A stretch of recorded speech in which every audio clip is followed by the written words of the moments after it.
had, my childhood was fantastic, but it's still, I developed patterns of criticizing, self-criticizing. I'll be happy when I achieve the next. And that was my vicious cycle. Well, I'm feeling lack today, not quite loving myself. I could fill that by achieving something, not by getting a car or a house, but by achieving. And so I came out of that experience with a big realization that I want to be a father. I had been in denial.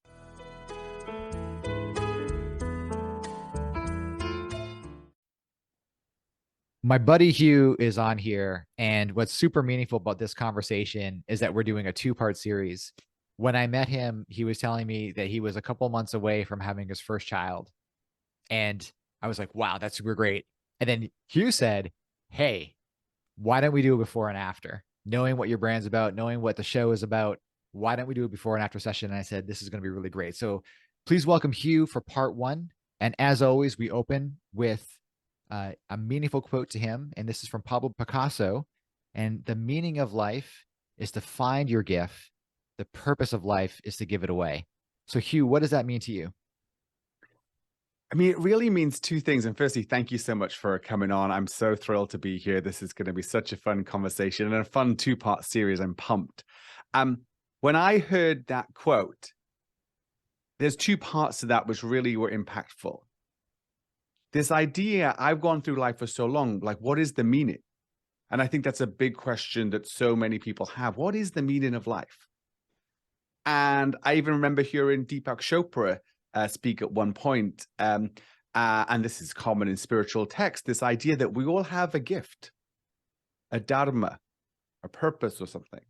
And that it is, and I really like this, that the meaning of life is to find the gift, to figure it out. But what brings purpose to life, because purpose, I think, is this red herring. We all think we want purpose.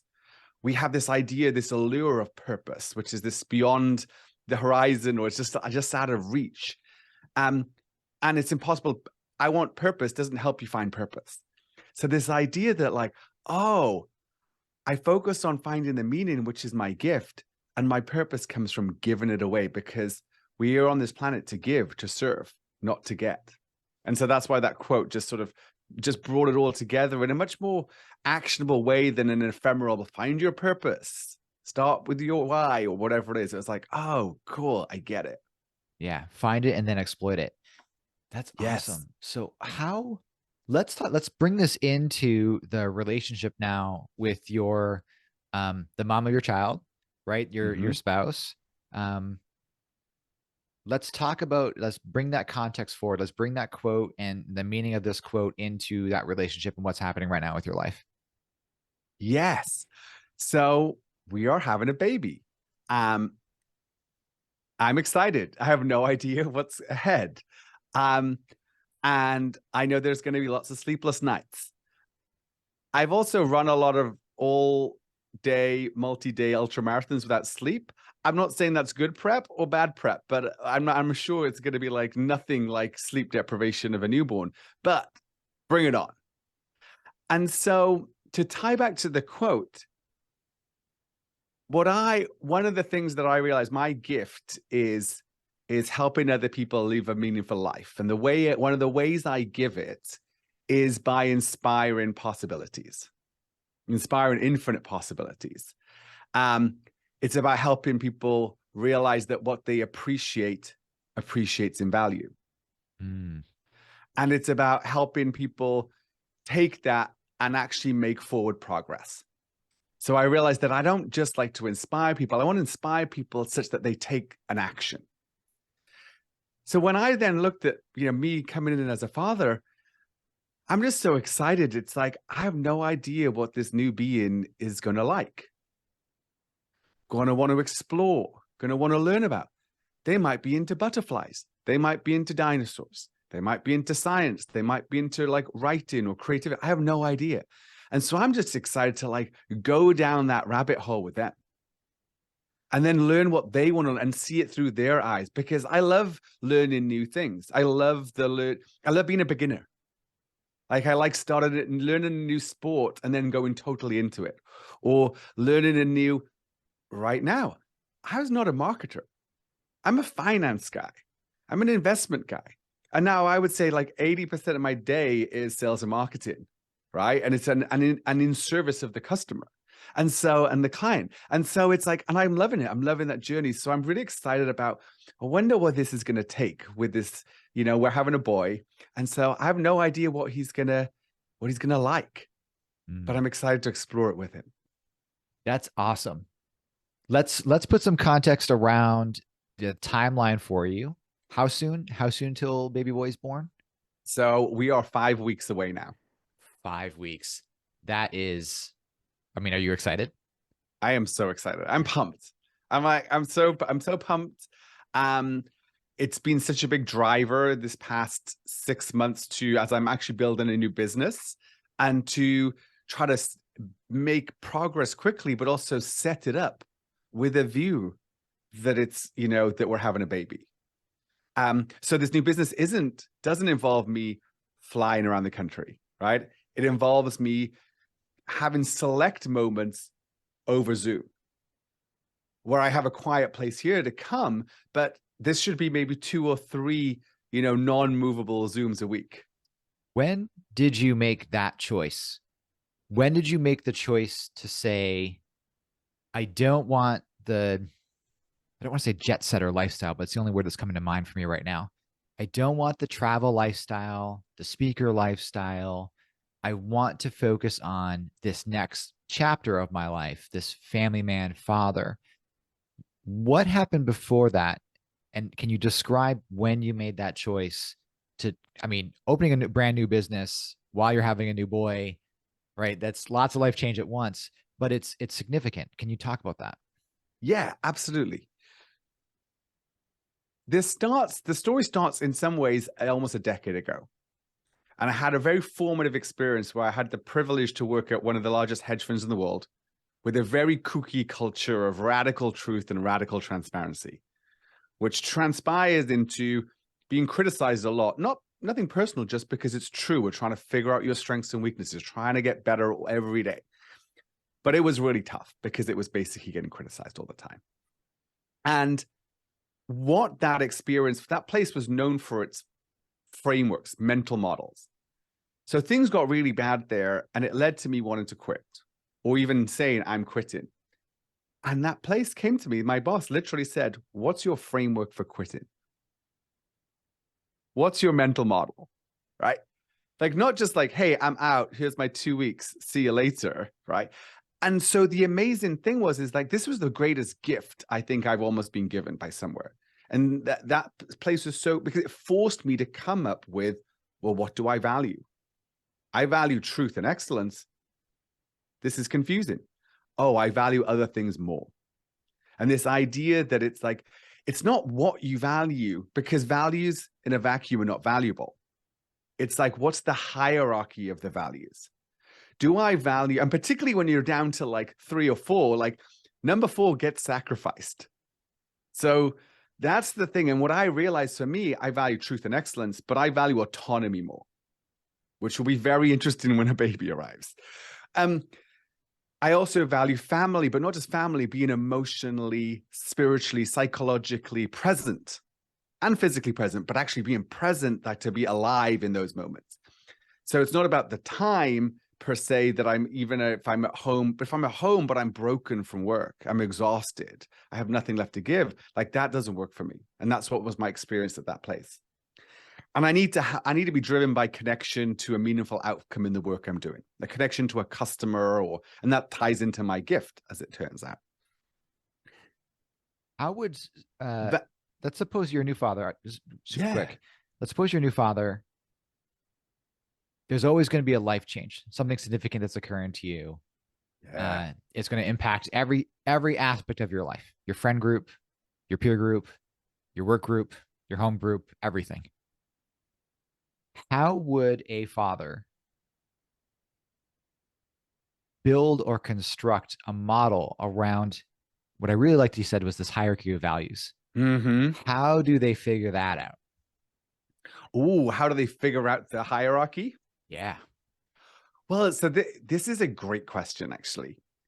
So there's a few different ways to tease out your values, right? We all know we have some values. One of the games I like to play with people if they're struggling, like I'm not really sure what I value, is to sort of try to get out of their head. And by doing that is to, tell me your favorite movie. Tell me 3 of your favorite movies. And movies where you just had this deep connection with the protagonist. What are the values the protagonist embodies?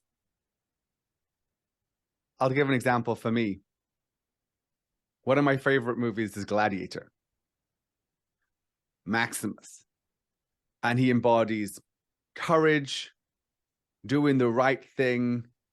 He sort of sacrificed himself for the sort of the greater good in the end here. He inspired. So there's some aspects there. Well, another one of my movies is Good Will Hunting. And with that one, I think that sort of taps a bit into your question. So what's interesting about Good Will Hunting, there's an aspect of tapping into your genius, right? Obviously. And this idea of Will's gift is in mathematics. But what does Will do at the end? I got to go see about a girl. And that's what it's like, this balance. It's like, oh, you have a gift, but there's a life aspect here. And here he chose the girl.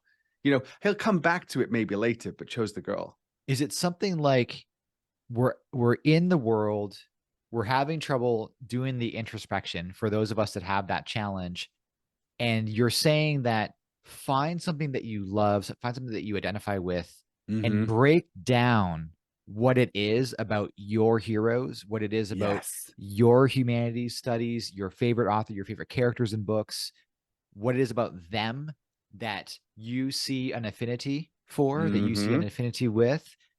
Is that sort of like step one? So that's step one, definitely. Another step 2 is kind of what pisses you off. That's usually a good way, maybe at work, maybe in life. And then ask yourself, when at something that pisses you off, what boundary was crossed? Or rather, what value was violated? Right. So that's an easy, because sometimes you got to come like, you know what you do, like you know what you don't want. You know, sometimes you just need to, sometimes you don't know what you want, but you know what you don't want. Okay, that tells you something. So you sort of triangulate.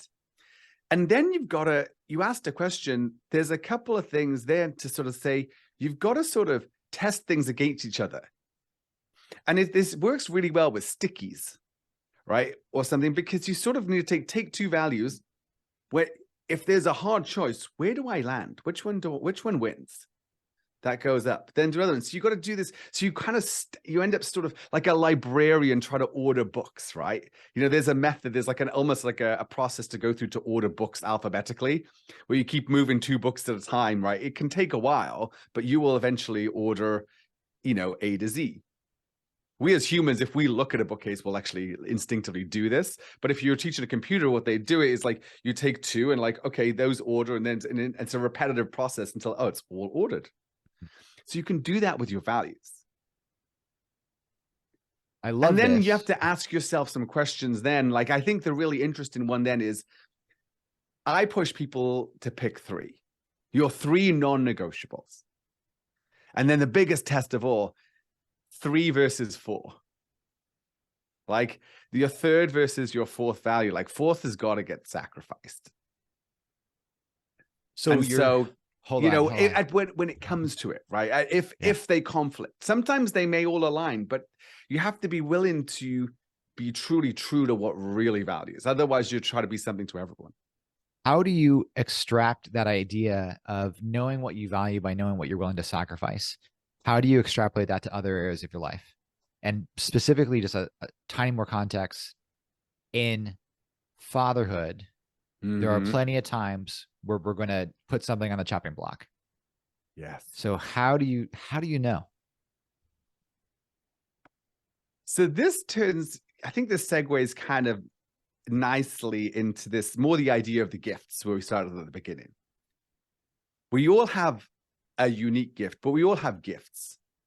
And when we're giving our gifts, that's when we feel like purpose. Like that's like per the quote, but that's when you feel alive, lit up. I'm in a state of flow. I'm in the zone. Whatever the time disappears.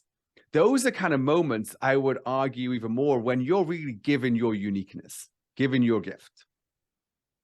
And so using that to decide on the chopping block, I like to do calendar exercises. I don't want to do them all the time, but you spend time and look at the calendar for the last week. And then you say, like, when was I in the zone? When wasn't I in the zone? I like an exercise. I take, I do an exercise with folks where I actually change the color of your calendar. So if you were lit up, put it yellow. And let's be clear, if it was okay, it means you were not lit up, right? And then it's black, right? And then you look at the calendar. And then you can do two things. One is like, hey, how bright is my calendar? If it's super bright, well, you're doing something right. Good work. If it's not, okay. But in particular, whether it's really lit up or not, you then look at the black areas and then say, like, those are where you go to establish the chopping block. What's that bullshit meeting? Do I even need to be in the meeting? Can the meeting go? Can I be out of that meeting at work? Or I'm doing this thing. Why am I doing it anymore? I'm doing it for the wrong, if I'm doing it because I agreed a long time or something and it's not lighting me up, it's not aligning with my gift. Maybe also it's like, hey, this is now taking up 6 to 7 p.m. I want to be home for bath time or something, right? And I start to think about these things with the calendar. I use Calendly, and I'm already thinking about, well, how might I have to change my Calendlies, because there'll be certain windows that like, oh, I might want to make sure it stops earlier. I don't let anything get booked 5 to 6 anymore. That's not to say I can't manually decide, but I can't just let it get filled. I love that. So let's come back. It's 10 years ago. You have a mental model for quitting. We jumped down values, of value exercise there. So we're working towards, how did you just come to the idea of starting your business, having the kid, being home, a complete change in lifestyle? Mm-hmm. Right. So what's the more recent version? What's the next part, the next chapter of that story? So I'm willing to go deep here, for you and your audience. I was in a prior marriage, and we had an incredible journey, and we're still close as friends. We've managed to, I truly believe we've managed what's the word? A conscious uncoupling, I think, is like, we're, and I'm not saying that was easy. And without going into the details of that marriage, we had decided we weren't having children. And so I pursued this entrepreneurial path. So that, that hedge fund job led to decisions according to my values, started to think more about, what do I want in life? What visions? Where do I want to be going? And that led to a serendipitous, because look, these things aren't planned, entrepreneurial journey. I fell into entrepreneurship. One thing led to another. But there was something missing as well. And I had a big moment in 2018 where I kind of went and had a spiritual awakening. I did a lot of, went away on a retreat, a personal growth retreat.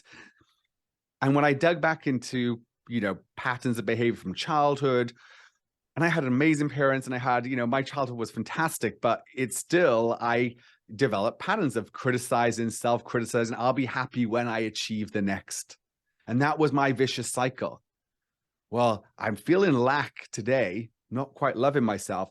I could fill that by achieving something, not by getting a car or a house, but by achieving. And so I came out of that experience with a big realization that I want to be a father.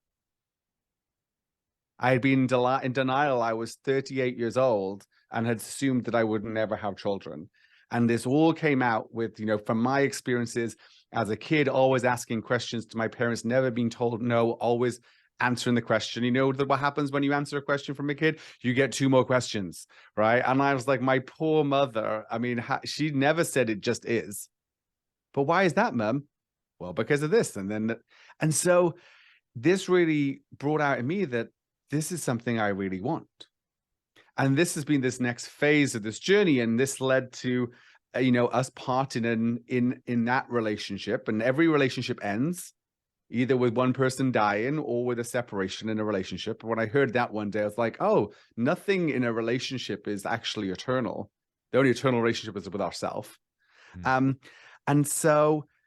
that started this path where I continued to work on myself, and I actually attracted a new life partner who also wanted to have, who had been married before but didn't have children and also wanted children. And this sort of unfolded over the last few years to the point where I'll share with your audience, we decided to get married in Vegas this year. And we got married by Elvis.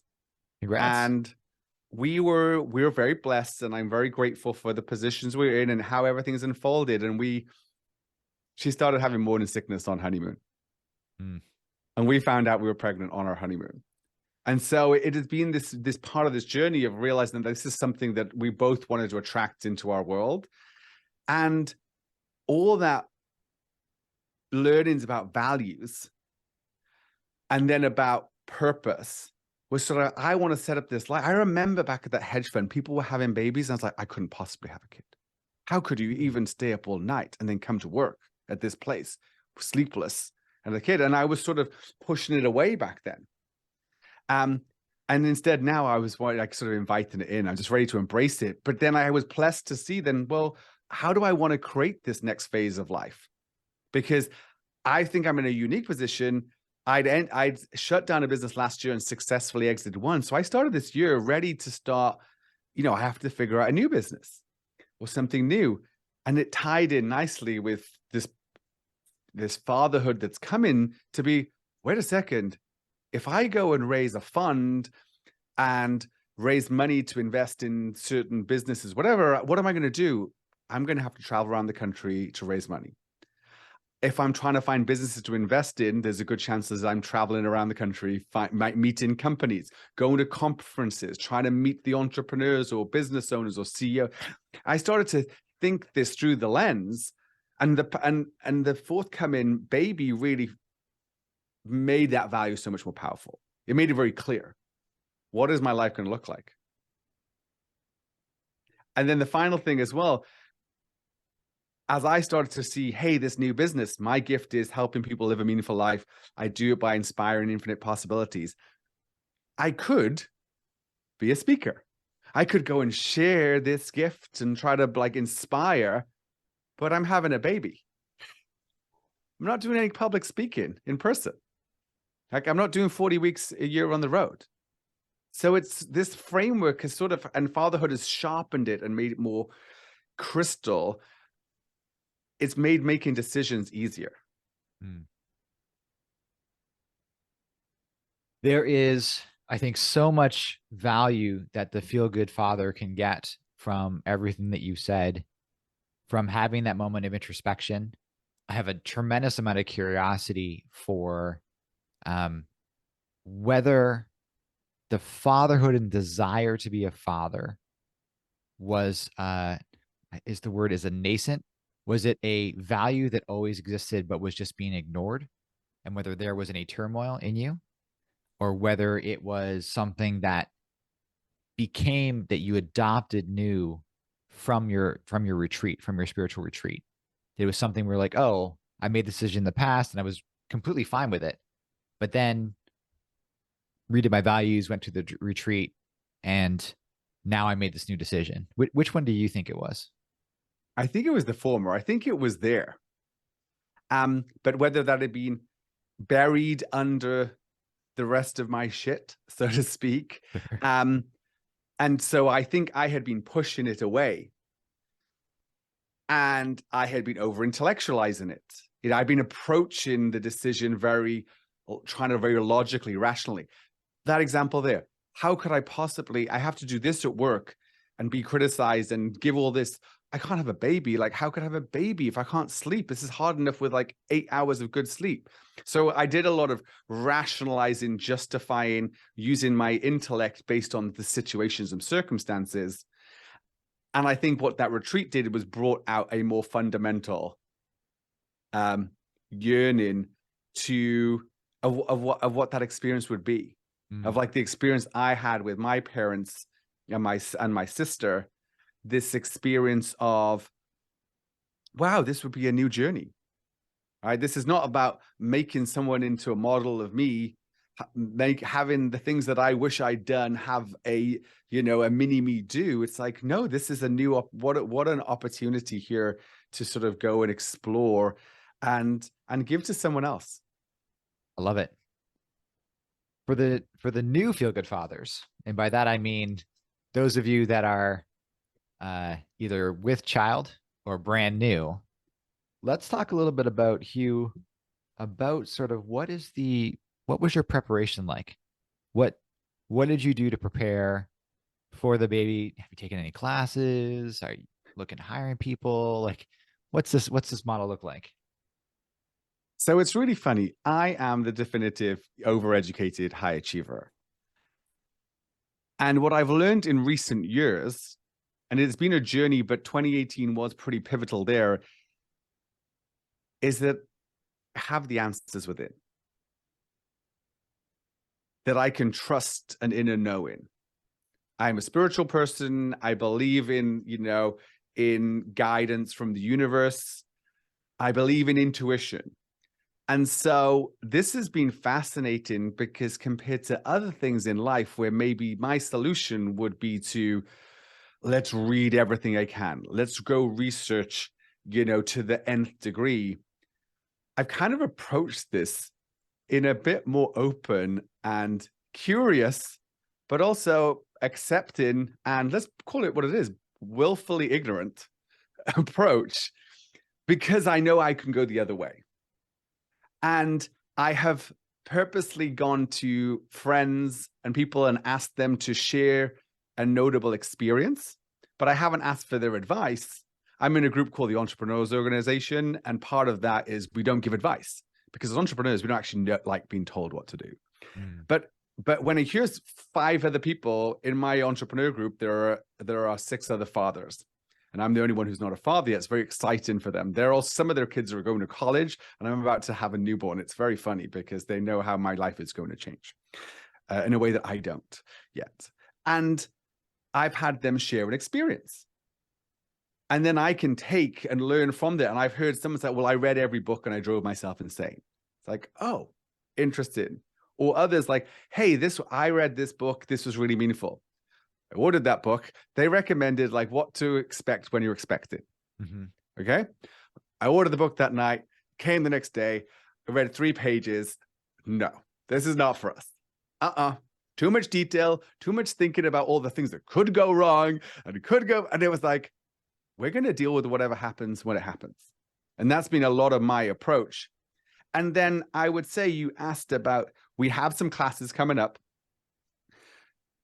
Zoe has been she loves to listen to podcasts. And one of her good friends has a podcast called The Birth Hour. And it's the podcast is interviews with women and about their birth experiences. And so she's been really enjoying hearing all the different kind of stories there. One of her good friends from growing up who's been a guest on that is also a doula. She's in Colorado, unfortunately not super close. And that introduced to us this idea of a doula. I never even heard of doula. But one of my big philosophies is who, not how. So Dan Sullivan, strategic coach, very famous for his book, Who, Not How. Best thing about that book, first sentence, first chapter of that book. Dan Sullivan didn't write a single word in this book. Dan Sullivan found his who in me, his co-author, and I wrote every word in the book. And it's like, that's brilliant because Dan's highest use is, inspiring, working with people, etc. It's not sitting down writing a book. And that's one of my big philosophies with what I do. I want to work with the people who are the best at what they're doing to make me better. And so when this idea of the doula came, I was like, fantastic. We now have someone in the room who's on our team, not on Team Hospital, right? Because I've known enough, and I'm part of me is like, well, what? Like people give birth, they have a midwife, but like there's this whole thing of like you've got OBGYNs and then there's different people and you don't know who you're going to get on the day and all this kind of like craziness. And it's a hospital, which is a business and it's a for-profit. And oh my God, there's these. And suddenly it's like, oh, I just love we got someone in our court. And we've met with her a couple of times. We've got a couple more sessions coming up. And so she's helping me, be ready for the room, so that when Zoe's screaming and I'm like, is this like bad or normal? Right? That I have someone to look to who's like, it's okay. This is expected at this time. So that's I'm kind of, part of me is I'm just keeping my lips sealed because I know we're gonna have a part two, and I just want to hear what I'd really like to have you share with us yes. is, for the new Feel Good Fathers, Mm-hmm. what do you think is going to happen? Like, what are you envisioning? Because I want to juxtapose this in part two. What do you think Oh, is going to happen? okay. I know at which point we talk about doing the birth, during the. What do you think is going to happen?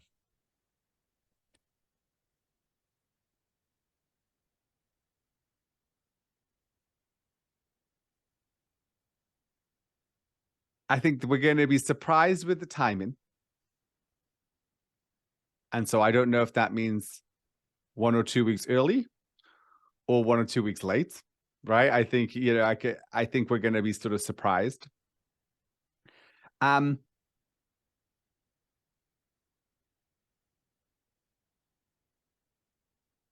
I choose to believe positive outcomes. And that's why I haven't done a ton of visualizing on this yet. But I'm visualizing this situation where we've found what makes sense for us. It's a hospital birth, not a home birth or a center birth, because so there's all the resources there if we need them. We have a doula there who's going to be supported. I see us as a team in the room together, and that's going to give us time. So anytime there's a moment like, sounds scary, can we have 10 minutes? And then we have, a third party who's had 3 babies, who we have trust in, we built a connection with, Zoe and myself, to sort of make a good decision. And then I'm going to be open. I know things are going to, like, everyone has a plan till they're punched in the face, as the great Mike Tyson would say. Mm-hmm. And so part of me is like, I don't know what's going to happen, dude. There's part of me that I know it's going to be an experience. I think my biggest question right now is how involved I'm going to get. And I'm sort of trusting that that's going to become clear to me. I have had friends who've fully delivered the babies, where they're like being down there with the OBGYN doing all the work. I've had others had different, or I've had all the spectrum. And so I don't really know where I'm landing on that one yet, but I'm trusting it's going to become clear. My only comment on this piece is it will, and whatever you choose is okay. Yeah. As long as it's okay for you and you and mom. Yeah, exactly. And then I think we're going to bring a baby home. We love our house. We live in a lovely neighborhood.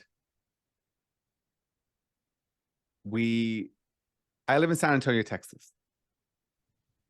I like to say that, and I mean this I mean this in a humble way, in the sense of San Antonio is my Omaha. Like, Warren Buffett chose Omaha to get out of New York City.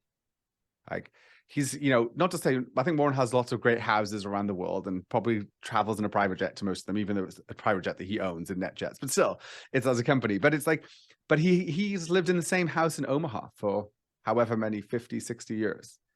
There's that grounding of that I know that when I live in New York or London, there's a lot of keeping up with the Joneses. I know I would do really bad if I was living in like Noe Valley in like San Francisco with all the other, new moms and dads with their fancy ass strollers and all their different things. And we, are on our little street here in San Antonio with some great friends, a couple of neighbors just had 2 babies, and they've donated so much stuff to us. They've given us car seats and strollers and all these things. And for me and for I'm sure your audience and your listeners will probably appreciate this. Part of me was like, I was so like, this is so generous. Like, this stuff is not cheap. But it's the fact that I didn't have to spend any time researching car seats online and strollers and driving myself insane about like the 7 different ones and which is the best, and do I get the most expensive one or the second best expensive one? If I get the cheap one, am I a bad parent? And all this kind of stuff, right? It's like, and so for me, the liberating thing was like, hey, This is a car seat. It's done great. We've installed the car seat in the car. We're prepared on that one. We can bring a baby home. Good. If I can do anything, I can bring a baby home. Who knows what happens after that? I love it. You brought up something earlier for the Feel Good Father that would be really valuable, is you specifically mentioned the community that you're surrounding yourself with. Mm-hmm. Tell us about that. Yeah.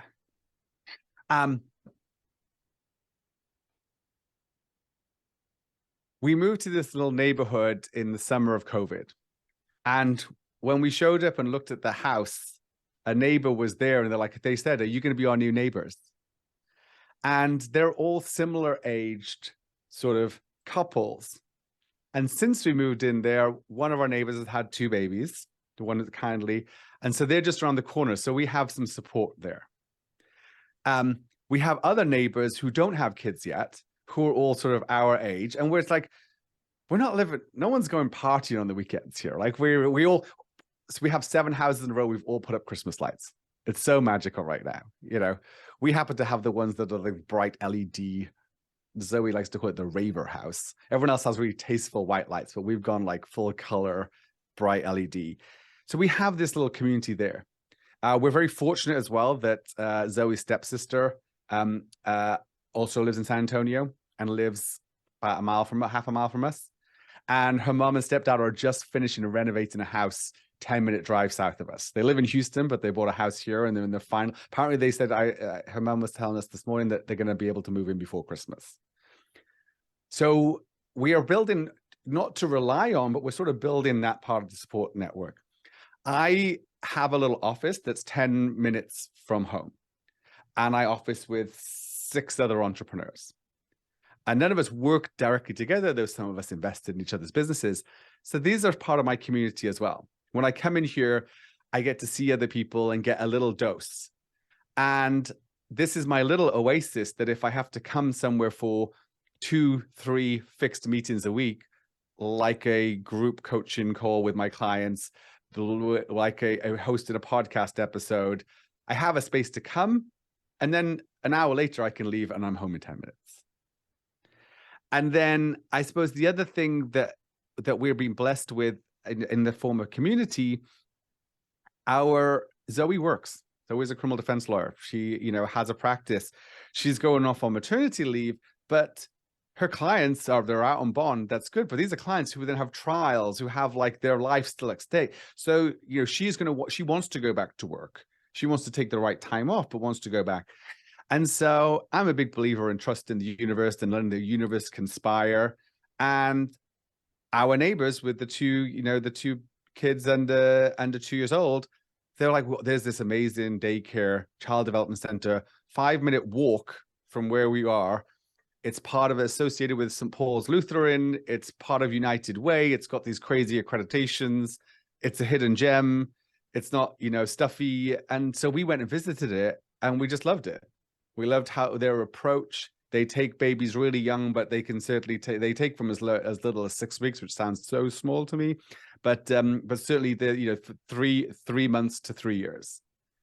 And so we're down on the list there for 3 months in. And any day of the week we could take time off and we don't have to send the baby so we have flexibility, but we have a plan and it's so close to both of us. So we have the beginnings of how it's going to come together. And like, for me, it's more like having some structure without having all the details, because we have to be fluid and adaptable. But I think we've got some support coming together. That's awesome. That's awesome. Is there anything that really surprised you in the process? Anything that happened to you? Anything that happened to the fam? Anything that happened to the way that you were interacting with other folks around you?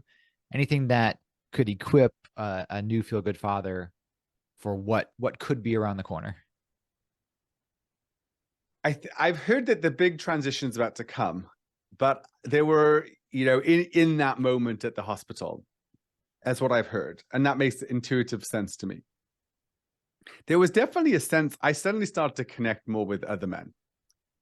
My entrepreneur group, who all have children, I suddenly had more understanding. I felt my connection with others. And what I found now is when I've caught up with friends from business school. My What friend was has, I want to interrupt you. You said, um, what what was it like before? You said I found that I was connecting with other men, other fathers.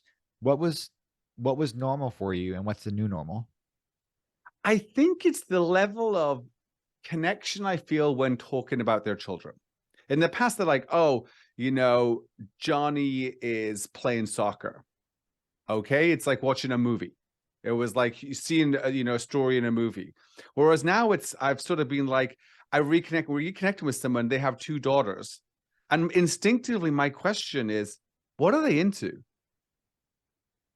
And not in a kind of, I'm just trying to make conversation, but like, I'm generally interested. Like, this is a big part of your life. What are you, Matt, who active duty Navy, one of the most, incredible individuals I know, like his captain's a ship and he has two daughters. I'm like, so how are they wrapping you around your finger and what are they making you spend your time with them on the weekend? And I mean, and this shift was like, I'm generally care and I generally interested. Not just in a kind of, and I maybe that's hard to describe because it's not saying I wasn't interested before, but I'm so interested now just to know.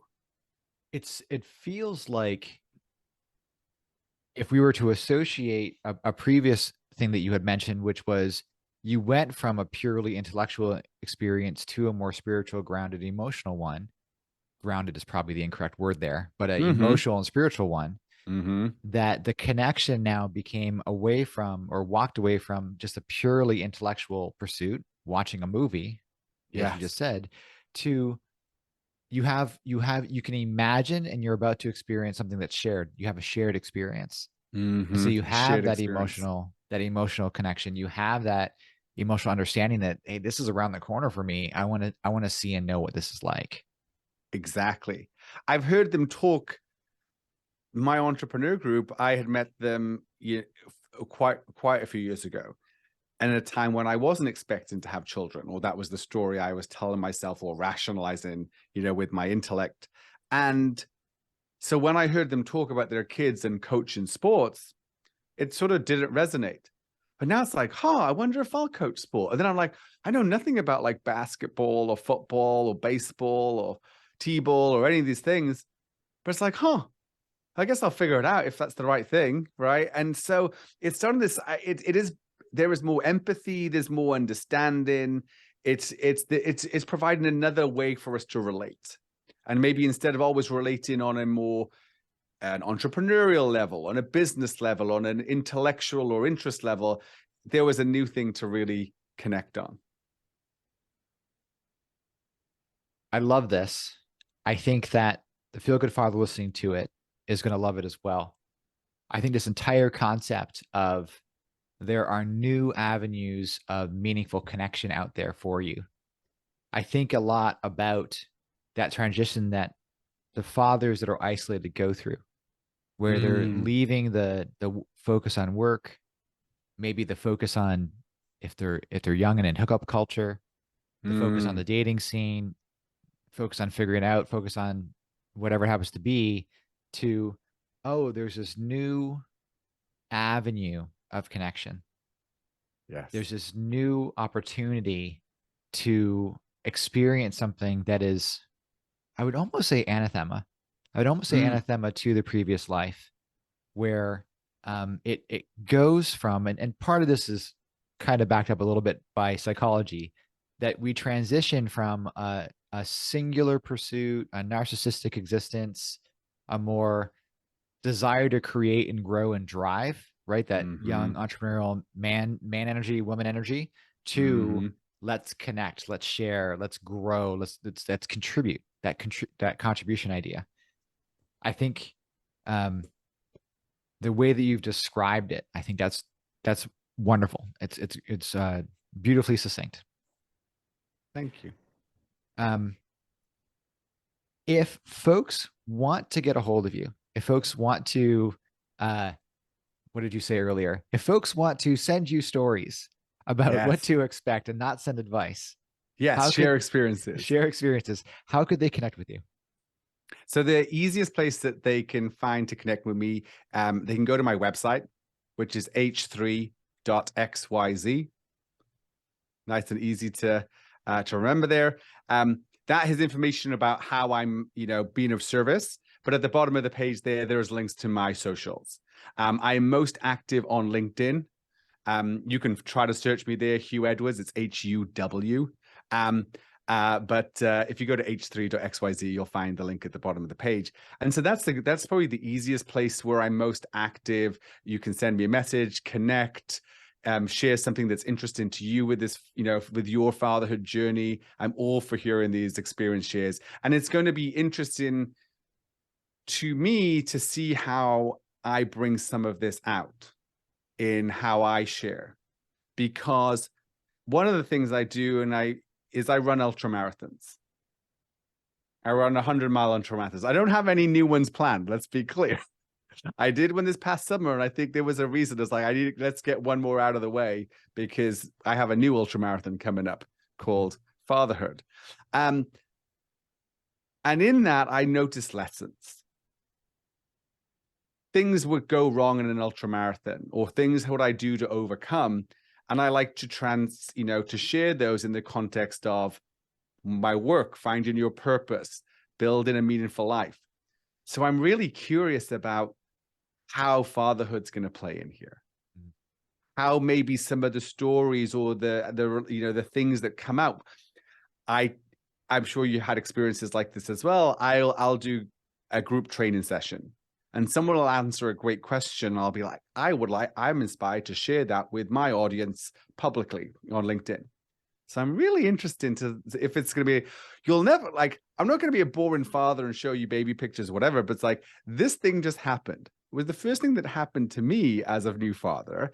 And this is this is how I'm having to adapt. And this has changed a value of mine or a belief. Like maybe even the whole thing, hey, I'm seeing some levels of my values shift, or I'm seeing my perspective on the future change. So I'm excited about, and I don't know if I'm going to be super private about it all, or whether things are going to be in such a way where it sort of feels, hey, this is another way for me to connect with the audience and with the people there, because it's like, hey, I'm going through this formative experience that is brand new to me. And, you've been through that, and this helps us bring connection.